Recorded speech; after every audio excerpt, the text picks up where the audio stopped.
foi Pissucenes? A história de Pissucenes na Bíblia. Nesse estudo bíblico, vamos explorar a história de Pissucenes em todos os seus detalhes, revelando tudo a respeito de Pissucenes. Mas antes, apoie o nosso canal, deixando o seu like e também se inscreva para poder acompanhar todos os nossos vídeos.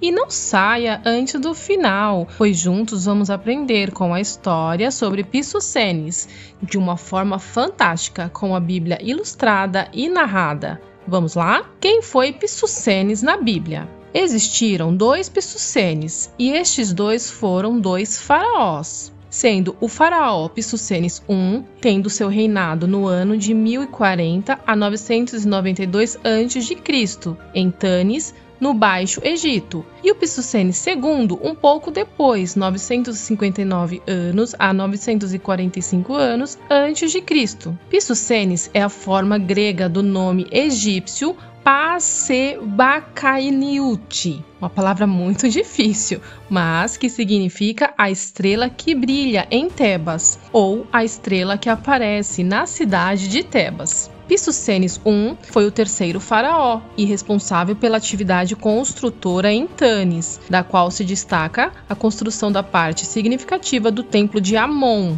E o faraó Pissucenes II foi um dos últimos reis da 21ª dinastia. Segundo a Bíblia, alguns faraós são citados de forma anônima devido à condição confusa da cronologia egípcia. Por isso, às vezes, não é possível relacionar com certeza os nomes dos faraós da Bíblia com os faraós da história. Sendo assim, Pissucenes, seja o 1 ou o 2, não é mencionado de forma direta na Bíblia. Porém, segundo a palavra de Deus, em uma ocasião, Salomão se casa com a filha de um faraó, conforme a Bíblia diz no livro de 1 Reis, capítulo 3, onde diz: E Salomão se aparentou com o faraó, rei do Egito, e tomou a filha do faraó e a trouxe à cidade de Davi, até que acabasse de edificar a sua casa e a casa do Senhor e a muralha de Jerusalém em redor. Esse casamento entre a filha do faraó e o rei Salomão provavelmente aconteceu por motivos políticos, a fim de que o Egito se tornasse aliado de Israel, sendo que naquela época se casar com uma estrangeira era algo estritamente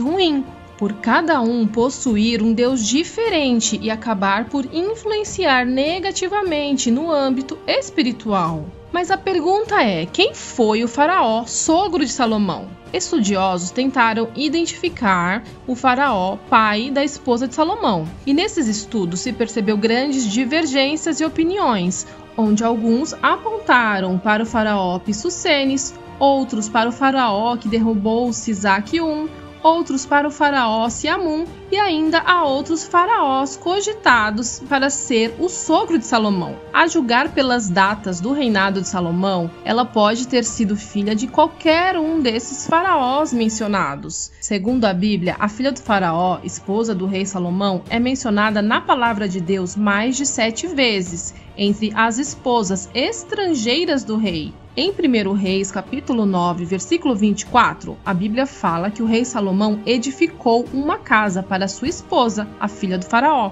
O que se sabe sobre a morte do faraó Pissucenes I é que ele foi sepultado num túmulo construído no interior do templo de Amon em Tanis e foi descoberto por um arqueólogo francês em 17 de março de 1939. A múmia de Pissucenes I usava uma belíssima máscara mortuária de ouro maciço e estava dentro de um sarcófago de prata pura, algo muito incomum, pois a prata era extremamente rara e valiosa no Egito antigo, tendo de ser comprada externamente. O sarcófago de prata estava depositado dentro de um sarcófago de granito vermelho, que por sua vez estava dentro de outro sarcófago de granito preto. Embora a múmia estivesse praticamente destruída por causa das condições de elevada umidade em Tanis, o restante dos materiais não perecíveis se mantiveram totalmente intactos e entre eles estavam várias joias de ouro e prata de valor incalculável e também pequenas estátuas funerárias. E assim aprendemos um pouco mais sobre a história e também sobre a palavra de Deus. lembrando sempre de pedir orientação e discernimento ao Espírito Santo para poder entender e interpretar corretamente os ensinamentos do nosso Pai. Fique com Deus, até o próximo vídeo.